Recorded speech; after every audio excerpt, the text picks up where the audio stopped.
This is a review of Blest, Blest, by Blaise Lucey. This was such a cute young adult romance. It was just adorable. It's very high school, and it has a great premise. It's angel-demon romance. So it's basically a Romeo and Juliet story. What made it kind of unique to me when I was reading about it, and what made me decide to buy it, and ultimately what I really liked about it as well, is that in this case, most angel-demon stories that I've read, at least, the female is the angel and the bad boy is the demon, right? He's like the demon bad boy, and she's like the good little girl, and so it's that cliche of the good girl with the bad boy, which can also be great. Don't get me wrong. I don't mind cliches if they're transformed by really good writing and really cute, fresh takes. But I'm also always on the lookout for like a kind of different take on it. And so this was really cute to me because it's like, okay, we've got the angel good boy and the bad girl. I like that setup, and it takes it into they really handle the romance really well, even though it's told mostly from the guy's point of view, although we do also get the female's point of view.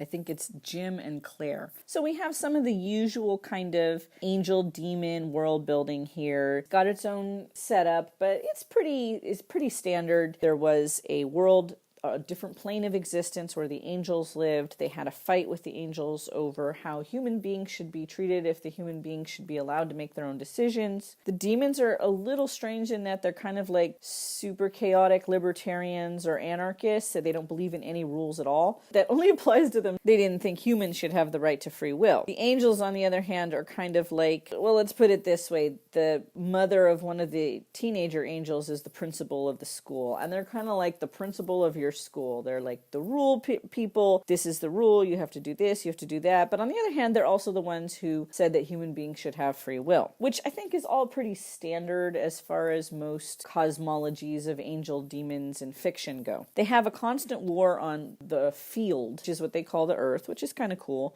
because the demons are always trying to get back into the heavenly realm, and the angels will send the worst of the demons to a place called Slag, which is a euphemism for hell, presumably. Or anyway, it's a hell-like dimension, but they call it Slag. So if you wanted to give this book to a young person to read and you didn't want them to read the H word, it would still work. Anyway, so it's very Romeo and Juliet in that at first the two lovers are the ones who are brought together against the wishes of their respective groups. Also, like in Romeo and Juliet, there's this kind of angsty part in the beginning where they meet and kind of like each other before they realize that they're supernatural beings at all. Their wings don't come in until a certain age, and they're the same age. So they go to the beach for their wings to come in at the same time, not realizing that they're two different kinds of angel. Fallen angel who have red wings, and regular upright, upstanding angel that have white wings. And there's this kind of romantic bit, it's a little cheesy, but I loved it, where right before their wings come in, they made this kind of blood pact to always stick together and always stand by each other. And so when their wings come in, he has one red wing on his white wings, and she has one white wing on her red wings.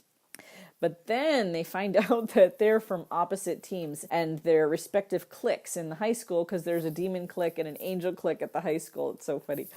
They pull them apart, and of course they don't want them to be together, and none of the parents, who are also respectively demons or angels or people who have tried to leave the fight but unsuccessfully, they don't want them to be together. All the lore and legends of their people tell them anytime an angel and demon get together and have a kid, it just makes things worse. It never makes things better. So everyone is telling them they can't be together, but they are falling ever more deeply in love. And then finally, okay, spoiler alert, this is going to be some spoilers for it, but the angsty part, if you like angsty romance, this is where it got really super good for me, because it's an old trope, but it still works, and I think it's really pulled off convincingly here. They kind of introduce the fact that the angels sort of have a double standard enforcing the rules. They'll kind of let angels slide if they break the rules, but they'll never let demons slide if they break the rules. And the girl, Claire, is a demon. The boy, Jim, knows that if they get caught together, she's probably going to suffer more than he will. She may even be banished to Slag, and he can't stand for that to happen. So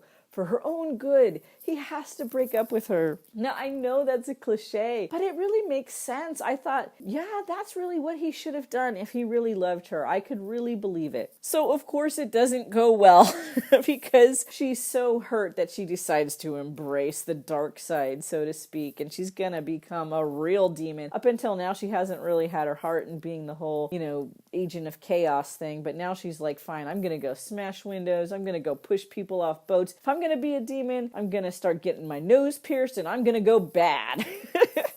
So there's some play with the fact that, you always have in every high school, like that group of kids that kind of like always sits at the back of the bleachers and glares at everybody else and hates life. And the demons are these people. There's a character, she's kind of a side character, but there's a great scene between her and Claire where she says, oh, don't think I don't know your secret. And you think, oh my gosh, does she know that Claire loves an angel? But no, she's like, I also know that life is meaningless.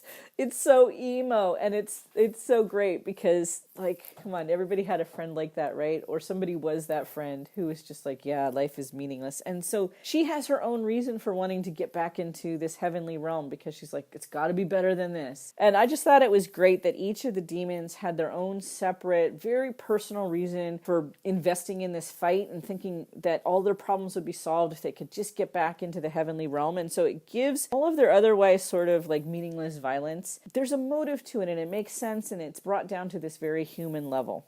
The pacing of this story is really good. It builds up in a very excellent way.